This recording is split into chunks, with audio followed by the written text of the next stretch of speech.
Pemirsa, DPRD Provinsi Sulawesi Selatan mengagendakan rapat paripurna Kamis 4 Agustus 2023 terkait pengumuman berakhirnya masa jabatan Gubernur Sulawesi Selatan 2018-2023. Masa jabatan Andi Sudirman Sulaiman sebagai Gubernur Sulawesi Selatan akan berakhir tanggal 5 September 2023. Saat ini fraksi partai di DPRD sudah menyiapkan nama-nama yang akan diusulkan ke pimpinan Dewan. Bahkan baru-baru ini di DPRD Sulsel, Anci Ina Kartikasari dan beberapa pimpinan Dewan dan ketua fraksi sudah melakukan konsultasi ke Kemendagri di Jakarta. Andi Ina Kartikasari mengatakan DPRD Sulsel akan menggelar rapat paripurna pada tanggal 4 Agustus 2023 dengan agenda pengumuman berakhirnya masa jabatan Gubernur Sulsel 2018-2023. Paripurna tersebut dilakukan berdasarkan aturan undang-undang maupun Permendagri di dalam tata tertib di mana 30 hari sebelum berakhir masa jabatan harus diumumkan. Melalui Badan Musyawarah yang sudah melakukan rapat terkait dua hal itu sudah dijadwalkan di dalam rapat Badan Musyawarah dan sudah ditetapkan.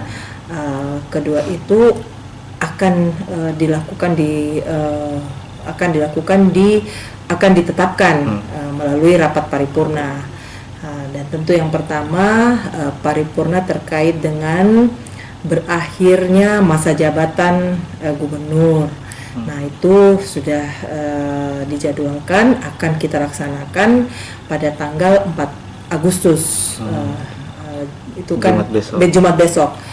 Oleh karena berdasarkan aturan yang ada, khususnya juga terkait dengan undang-undang, Permendagri, tata tertib kita, bahwa pengumuman berakhirnya masa jabatan gubernur itu disampaikan melalui rapat paripurna dan itu dilakukan 30 hari sebelum berakhirnya masa jabatan. Itu paling lambat.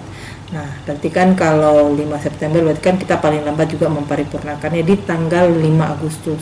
Tetapi karena 5 Agustus adalah hari Sabtu, makanya oleh Badan Musyawarah itu ditetapkan insya Allah kita paripurnanya besok di tanggal 4 Agustus. Ia menambahkan setelah melakukan sejumlah tahapan nantinya di bulan 9 sudah masuk nama-nama yang bakal menjadi calon PJ Gubernur Sulawesi Selatan masa sisa 2023-2024. Ardi Jaho, Celebes TV. Tetap mengikut pada apa yang